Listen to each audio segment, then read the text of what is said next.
खौफनाक ताबूत। मैं आपसे ये पूछने के लिए चला आया था कि आपका वो काम हो गया? शायद नहीं हुआ होगा ना, वरना आप यहां से जा चुके होते। ठीक समझा आपने, पुलिस ऑफिसर ने जवाब दिया। जिस आदमी से मिलना था उसे बहुत तेज बुखार हो गया है। ऐसी हालत में उसका दिमाग ठीक से काम नहीं कर सकता। तो आपके काम में तो देर हो जाएगी, यश ने पूछा। जाहिर सी बात है, पुलिस ऑफिसर ने कहा। अगर उसकी तबीयत ज्यादा खराब हुई तो मैं उसे शहर ले जाऊंगा, वहीं उसका बेहतर इलाज होगा। यहाँ तो एक हकीम उसका इलाज कर रहा है। वो कह तो रहा है कि जल्द ही ठीक हो जाएगा, लेकिन मैं उसकी जिंदगी के बारे में कोई खतरा मोल नहीं ले सकता, क्योंकि वो एक अहम सुराग है।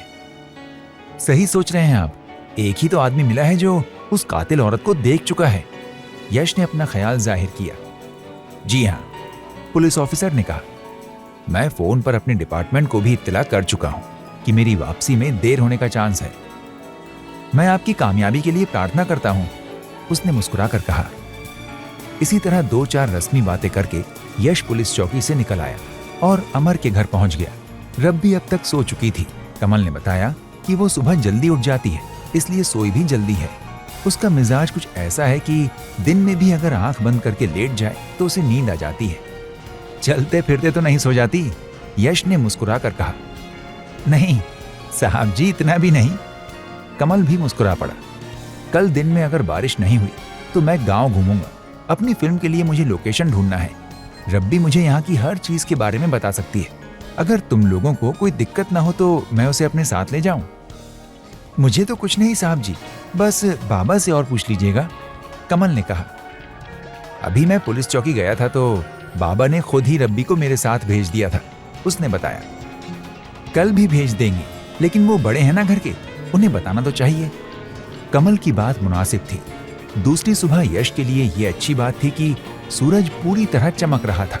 यश ने अमर से रब्बी के बारे में बात की, जो वो कमल से कर चुका था, और उम्मीद के मुताबिक अमर को भी इस पर कोई एतराज नहीं था। रब्बी उसके लिए पहले से ही तैयार बैठी थी। खाने के बाद वो दोनों घर से निकल पड़े। दिन तो बड़ा अच्छा है चाचा, रब्बी चहकी। तुम मुझे गांव की हर जगह के बारे में बताती रहना।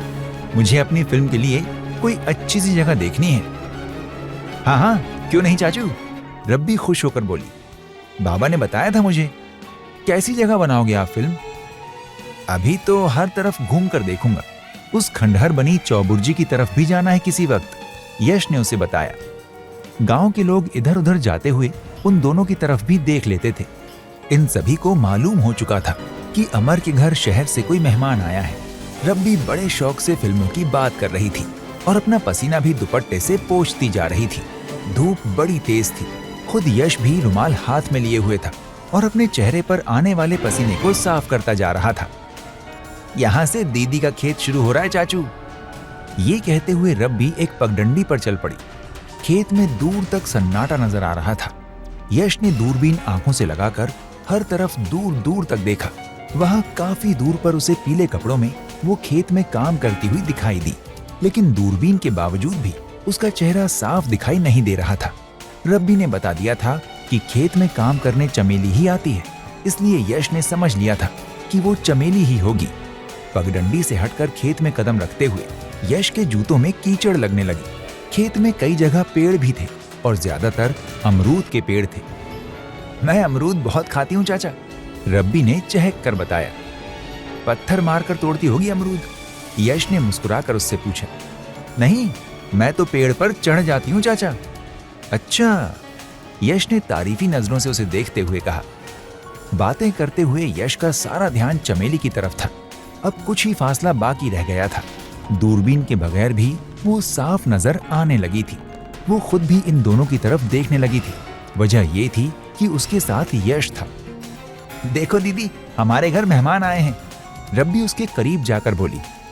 चमेली गौर से यश की तरफ देखने लगी थी। यश भी उसकी तरफ देख रहा था और उसके होठों पर हल्की सी मुस्कुराहट थी।